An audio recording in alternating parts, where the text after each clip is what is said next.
Alhamdulillah, seperti yang saya katakan waktu di bulan Desember 2018 ada komplain tentang Hotel Ramada yang 900 meter dan dikatakan agak jauh. Maka di bulan Februari 2019, seperti yang saya bilang, kita harus ada continuous improvement, dan continuous improvement ini kita aplikasikan dalam mencari hotel yang bintangnya tetap sama, harganya kurang lebih, serta tidak kalah kenyamanannya. Dan alhamdulillah kita dapati Royal Majestic yang kurang lebih ada 300 sampai 400 meter dari Masjidil Haram. Alhamdulillah teman-teman semuanya kompak, sampai teman-teman kantor dari Solo yang ikut di dalam grup untuk memantau, mereka bilang ini salah satu kloter yang paling ramai dan tertata sepertinya dalam setiap keberangkatannya, meskipun kami hanya bisa baca tapi tidak melihat di lapangannya, tapi kelihatan alhamdulillah semuanya berjalan rapi. Ini adalah karena rahmat dari Allah Ta'ala, kemudian karena rata-rata jamaahnya memang sudah belajar sunnah, sehingga tahu apa-apa yang harusnya dijalankan, apa yang tidak boleh dijalankan, dan bahwa mengikuti amar safar adalah bagian dari sunnah, supaya kenyamanan dirasakan oleh semua anggota rombongan.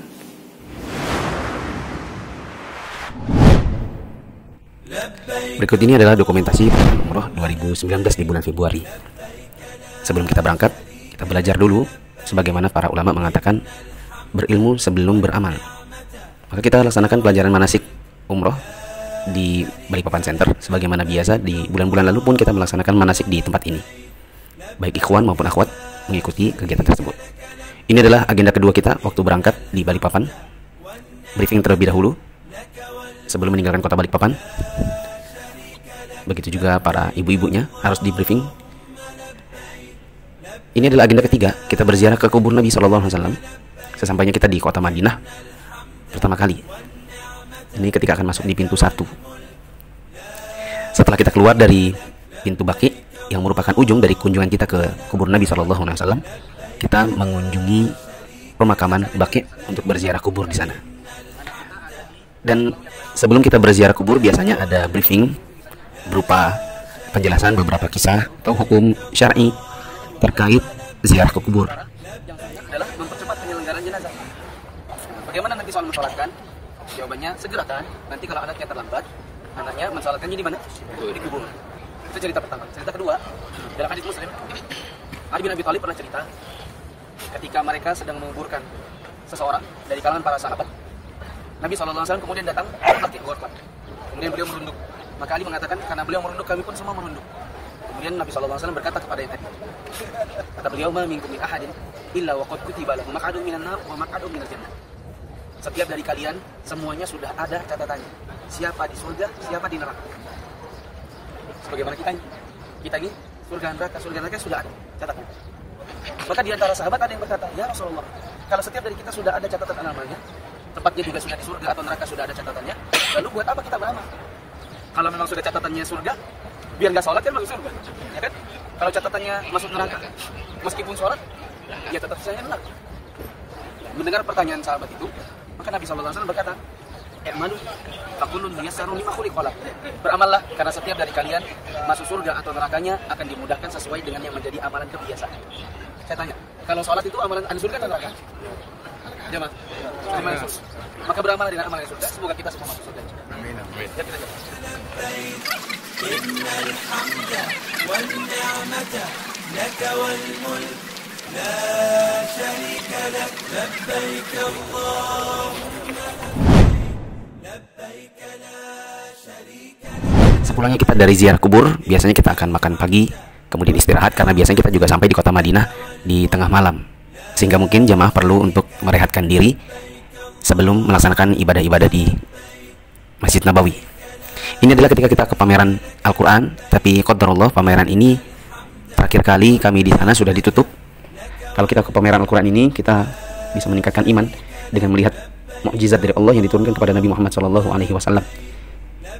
Di dalam museum ini ada Al-Quran yang ditulis dengan tinta emas, bahkan ada Al-Quran yang seluruh hurufnya dijahit. Yang kita lihat ini adalah lemari penyimpanan Al-Quran yang ada di Masjid Nabawi di zaman dahulu, dibuat oleh seorang wanita dari Mesir. Di hari berikutnya kita berangkat ke Masjid Quba untuk melaksanakan sholat 2 rakaat. Kemudian berangkat ke Uhud dan ke Jabal Rumat. Dan di sana kita melaksanakan salah satu dari sunnah Nabi SAW, yaitu berziarah kubur ke pemakaman syuhada Uhud. Di belakang adalah Jabal Rumat, yaitu tempat bukit pemanah di dalam peperangan Uhud. Di sore harinya kita melaksanakan manasik pemantapan di hotel, yaitu di restoran. Dan besok harinya kita mengadakan perjalanan menuju ke Mekah dengan mampir di Bir Ali untuk melaksanakan ihram. Dan ketika kita sudah sampai di kota Mekah, setelah selesai sholat Isya dan makan, kita membagi kunci kamar dan berjanji untuk ketemu lagi di lobi pada waktu yang ditentukan. Pada waktu yang ditentukan kita akan berkumpul untuk briefing terlebih dahulu terkait waktu, durasi, di mana kita berkumpul, dan seperti apa teknis tawaf dan sa'i.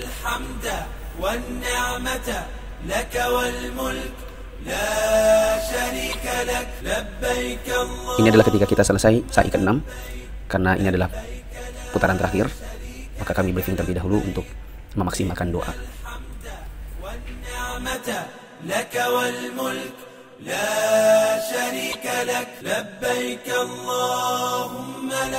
Selesai sa'i, kita keluar dari masjid dan briefing untuk kegiatan pagi hari, yaitu istirahat dan kapan kita akan berkumpul lagi.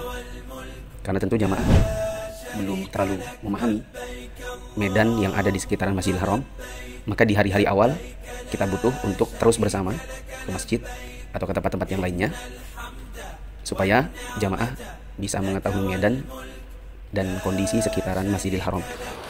Semoga teman-teman yang menyimak bisa juga melaksanakan umrah dan haji insyaallah. Amin. Ini adalah ketika tahallul. Biasanya tahallul itu umum 10 real kalau di dekat Hotel Royal Majestic. Tapi kalau kita cukup cerdik dalam tawar-menawar, kita bisa dapat sampai 5 real satu kepala. Biasanya syaratnya adalah tidak boleh beritahu kepada tukang cukur sebelah. Paling tidak 15 real untuk 2 kepala. Jadi satu orang 7,5 real. Jangan takut-takutin orang lihatnya. Jangan takut-takutin anak kecil ya.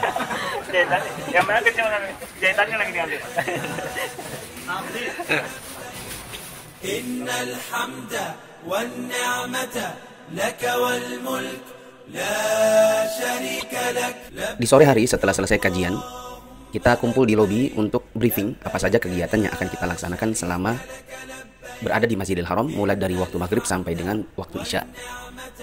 Untuk menghemat tenaga, menghemat waktu, dan memaksimalkan ibadah di Masjidil Haram yang merupakan tujuan kita berangkat ini, maka kita setelah selesai sholat maghrib tidak pulang.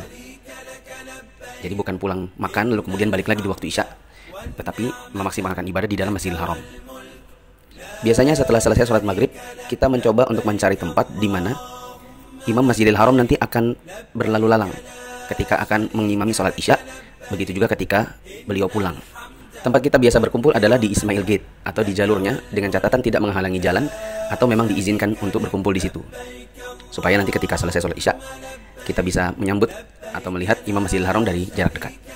Tentu ini adalah sebuah pengalaman yang banyak ditunggu oleh kaum muslimin, yaitu ingin melihat bagaimana sosok wajah seorang imam Masjidil Haram dari jarak dekat. Ini adalah sosok imam Masjidil Haram, dan yang barusan melewati kita adalah Mahir Mu'afli. Sepulangnya kita dari Masjidil Haram, kita makan malam dan langsung berkumpul di musola hotel. Kebetulan kalau di Royal Majestic, musola hotel ini nyaman untuk mengadakan kajian. Kajian-kajian seperti ini sangat kita butuhkan untuk membekali jamaah akan ilmu, meningkatkan keimanan, dan harapan supaya nanti sepulang kita dari umroh, maka kita menjadi pribadi yang lebih baik, bertakwa, dan lebih meningkatkan keinginan untuk belajar agama. Ini adalah ketika kami selesai melaksanakan sholat subuh. Memang biasanya satu sholat dengan sholat yang lain kami senantiasa berpindah-pindah tempat. Tujuannya adalah agar jamaah mengetahui medan-medan di dalam Masjidil Haram, supaya bila jamaah datang kembali, misalnya ketika melaksanakan haji atau melaksanakan umrah Ramadan, banyak tempat yang jamaah sudah menguasai arenanya dan cara menuju ke tempat tersebut. Ini adalah hari di mana kita melaksanakan city tour, yang biasanya dilaksanakan 1 hari setelah kita melaksanakan umrah. Di antara tempat yang biasa kita kunjungi adalah Gua Thur, di mana Nabi SAW dan Abu Bakar As-Siddiq radhiyallahu anhu bersembunyi dalam proses hijrah. Lalu melewati Arafah, tempat wukuf, dan Muzdalifah serta Mina yang biasa dijadikan tempat untuk mabit dalam proses haji.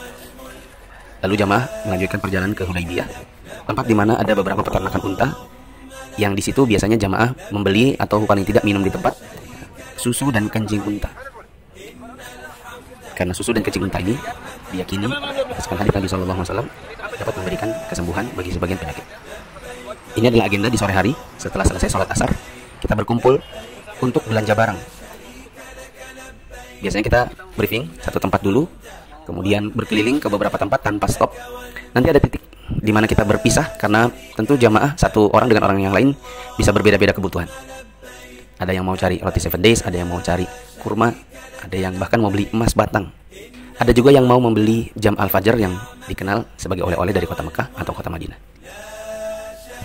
Berikutnya adalah agenda di mana kita akan persiapan sholat Jumat. Biasanya jam 10 pagi kita sudah berkumpul, tapi hanya untuk laki-laki saja. Adapun ibu-ibu biasanya tidak ikut. Kita pergi ke tempat yang mungkin suatu saat kita datangi dengan medan yang berbeda. Di antaranya adalah tempat dekat bom-bom kar atau dekat mobil golf yang biasa dipakai untuk tawaf dan sa'i. Seperti yang kami sebutkan tadi, bahwa berpindah-pindah tempat ini salah satu fungsinya adalah agar jamaah tahu berbagai medan, agar pada kali yang lain ketika jamaah datang bisa menempati tempat-tempat yang berbeda-beda karena kondisi-kondisi tertentu. Nah, ini adalah kegiatan kita briefing satu hari menjelang pulang. Briefing ini sangat-sangat dibutuhkan karena jamaah butuh tahu berapa kilo koper yang boleh mereka bawa pulang, bagaimana tata cara mengatur koper tersebut. Seandainya oversize, jamaah juga harus tahu jam berapa kita berkumpul di lobi. Dan nanti diakhiri dengan sebuah kajian sebagai kajian penutup. Di pagi hari menjelang pulang biasanya jamaah masih sibuk dengan susun menyusun koper. Nanti kurang lebih jam 9 kita sudah harus ada di lobi, kemudian berangkat menuju ke bandara. Tapi sebelumnya kita akan mampir dulu di 2 tempat. Pertama adalah di Al-Baik, tidak bisa diceritakan bagaimana rasanya. Kemudian sambil menunggu sholat zuhur, kita akan mampir di salah satu restoran yang ada di kota Jeddah. Di situ kita makan siang sambil sholat jamak zuhur dan asar secara qasar, supaya nanti di bandara jamaah tidak lagi sibuk untuk mencari tempat sholat. Sesampainya di bandara Jeddah, jamaah sejenak duduk beristirahat sambil menunggu boarding pass yang di-check-in-kan oleh salah satu petugas. Lalu kemudian naik pesawat kurang lebih 9 jam sampai kita landing di Jakarta. Sesampainya kita di Jakarta, kita kembali berkumpul untuk briefing terakhir tentang koper, tentang perjalanan lanjutan yang akan dilaksanakan khususnya oleh jamaah dari Balikpapan. Tentu karena kita akan berpisah dengan beberapa jamaah yang bukan dari Balikpapan, kita adakan sambutan atau kata perpisahan, kritik dan saran yang disampaikan oleh jamaah yang bukan Balikpapan. Dan kala itu yang menyampaikan sambutan adalah Akhi Zuli dari Jambi dan Pak Walidin dari Jawa Tengah. Seperti misalnya saya cerewet, jangan minum es. Dan nanti di belakang saya sudah tahu, sudah banyak orang yang tidak saya ingatkan, dan akhirnya mereka juga sakit di penghujung perjalanan. Saya minta dari salah satu bapak-bapak untuk bisa memberikan sambutan akhir, mungkin Mas Zuli aja. Saya berterima kasih dan bersyukur pada Allah Subhanahu wa taala selama perjalanan umroh kali ini, mulai dari keberangkatan sampai dengan kepulangan hari ini kita komplit ya. Mungkin ada beberapa yang jatuh sakit karena mungkin faktor cuaca, dan juga yang harusnya dilarang nggak boleh minum es tapi minum es ya. Masih yang bandel ya, dilarang masih. Dan itu saya minta maaf kalau misalnya selama perjalanan ini mungkin saya selalu menjadi sleeper ya. Yang terakhir turun, yang terakhir ditungguin. Ya, sebenarnya nggak salah sih, one time aja sih. Dia adalah orang yang tadi saya sampaikan di video adalah motobos, on track, on budget, on schedule. On track artinya rute mana aja yang mau dijalanin, insya Allah dijalanin gitu. Dan kemudian on budget, beliau tahu bagi yang belanjanya yang mahal-mahal diarahkan kemana gitu. Yang koceknya terbatas kemana, nggak boleh belanja di kebun-kurma gitu kan ya. Sampai drivernya pun mungkin agak agak kecewa ya, cemberut ya, karena nggak dapat bagian kena gitu. Karena nggak ada dari kita yang belanja di sana. Dan terakhir adalah on schedule. Alhamdulillah kita semua tepat waktu diatur, jam berapa turun, jam berapa makan, jam berapa kajian, dan semuanya dijalankan dengan sangat baik, sangat benar-benar termanage dengan baik ya. Kalau misalnya di perkantoran gitu, karena beliau juga ya saya tahu lah orang yang termasuk orang yang disiplin dalam hal seperti ini. Dan faedah utamanya adalah kita bisa beribadah dengan dipandu dengan ilmu. Kita meminimalisir atau bahkan menihilkan terjadinya kesalahan dalam beribadah, sehingga kita berharap pada Allah Subhanahu wa taala semua amalan kita semua diterima oleh Allah Subhanahu wa taala, baik ibadah umroh maupun ibadah sunnah lainnya yang kita kerjakan baik di Madinah maupun di ucapkan banyak terima kasih kepada Ustaz Putri yang telah membimbing kami dari Solo yang jelas. Pelajaran penting sekali dari Pak Ustaz, banyak sekali masukan-masukan. Tentunya pengalaman itu akan saya bawa dan insya Allah akan dibawa ke masyarakat, terutama masyarakat kami masih banyak sekali memerlukan perubahan-perubahan. Pertama dekat dengan rumah kami ada masjid, sehingga insya Allah akan saya amalkan. Semoga nanti ada yang kedua, ada yang ketiga, bahkan yang terakhir saya mungkin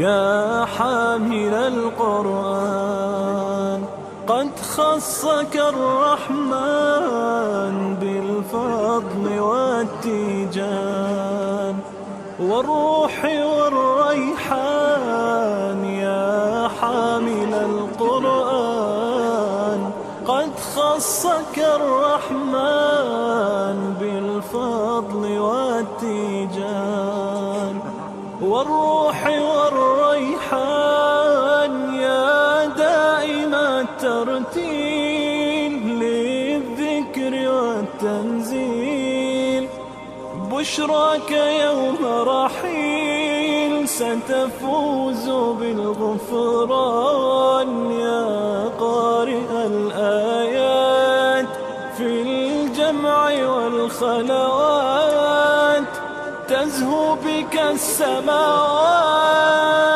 وتنتشي الأكوان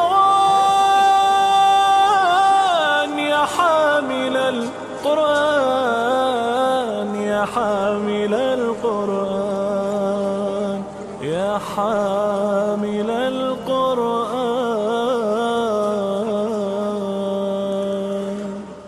Bapak Ibu yang dirahmati Allah, kita tentunya sangat bersyukur, bahagia, tidak terasa.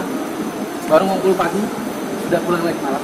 Kita berdoa kepada Allah, semoga Allah terima ibadah kita. Semoga Allah menerima ibadah, sholat dan baca Quran kita di sana. Dan mungkin juga sedekah kita kepada orang-orang sama seperti yang saya pesankan dari waktu di Jakarta. Jangan lupa senantiasa sholat lima waktu. Kalau tidak biasa ke masjid, maka mulailah biasakan ke masjid. Jika ada rasa malas untuk pergi ke masjid, maka coba diingat-ingat perjalanan kita selama umrah ini. Bahkan setengah jam sebelum azan pun kita sudah berangkat. Kalau seandainya belum juga diingat-ingat, kita belum juga merasakan rindu ke masjid, coba lihat-lihat foto-foto waktu umrah, foto umrah. Kalau dilihat lagi mungkin jadi kangen, terus ada mulai rindu lagi masjid. Kalau keluar rumah ibu-ibu senantiasa biasakan jilbab besar, jilbab syar'i, karena seragam jilbab syar'i berupa jilbab besar inilah yang kami berikan waktu perjalanan. Ibu-ibu, sepanjang kita berangkat mulai dari pergi sampai pulang, saya jaga jangan sampai ada yang pakai celana, karena memang di luar rumah menggunakan celana itu tidak syar'i, kecuali sebatas untuk dalaman saja. Kau usahakanlah untuk ikut-ikut pengajian, tidak harus dengan saya tidak bilang harus dengan saya, tapi tentu kalau ada antum saya senang, karena ada teman-teman, ada yang saya lihat, tentu akan menambah rasa kangen ke Mekah lagi, umrah lagi dan seterusnya. Tapi kalau misalnya ada ustadz yang lain dekat rumah, misalnya Ustadz Abdul Rahman atau di Handil ada ustadz yang lain, maka rajinlah ikut pengajian, tambah ilmu. Dan seperti yang saya sebutkan di hari-hari terakhir kita kumpul, bahwa orang-orang yang sudah hampir wafat, sudah mulai tumbuh uban, sudah mulai menua, itu memang harus banyak di masjid dan penuntut ilmu. Nanti insya Allah bila ada kesempatan kita reuni. Ada satu info yang saya belum sampaikan dan baru saya sampaikan sekarang. Bapak Ibu transfer uang berapa? 2.877 per orang untuk tiket, ya kan? Nah, waktu di isu keluarnya ternyata beda, harganya lebih turun. Karena orang ke-26 ternyata tidak dibayar, yaitu saya. Berarti uang saya 2 juta sekian itu di split ke 25 yang lain, maka ada sekitar mungkin 100 ribuan lebih. Itu adalah uangnya Bapak Ibu yang masih ada sama saya. Seneng? Mungkin nanti itu uangnya kita bisa pakai buat kumpul. Semoga Allah izinkan kita kembali lagi umroh dan tentu haji. Jangan lupa menabung. Mimpikan haji, jangan mimpikan umroh lagi. Mimpikan haji. Nanti kalau haji sudah selesai, kalau nanti pas dapat kesempatan haji, dalam haji pasti ada umroh kan, umrohnya tamattu. Umroh tamattu, haji tamattu kan pasti ada umrohnya. Mimpikan haji supaya dapat umroh lagi. Nanti saat haji berdoa lagi, Allah pengen umroh Ramadan, itikaf, hari raya di Masjidil Haram. Bapak saya alhamdulillah semua impiannya terkabul dalam tahun-tahun ini. Dikarenakan ada banyak doa yang dipanjatkan ketika dahulu. Nah, tentu saja laki-laki, ibu-ibu dan ibu-ibu, kita sering bermaafan, siapa tahu sepanjang jalan kita ada saling bercanda-bercanda yang mungkin tidak terasa menyakitkan, tapi semoga tidak ada ya. Demikian, Assalamualaikum warahmatullahi wabarakatuh. Waalaikumsalam. Ya hamilal Qur'an qad khassaka ar-Rahman bil fadli wal tijan والروح والريحان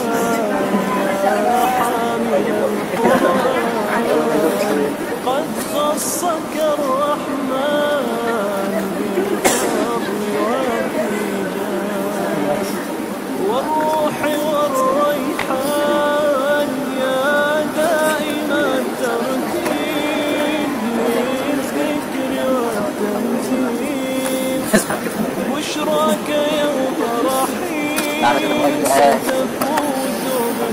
بالغفران يا قارئ الآيات في القطع والخلافات بك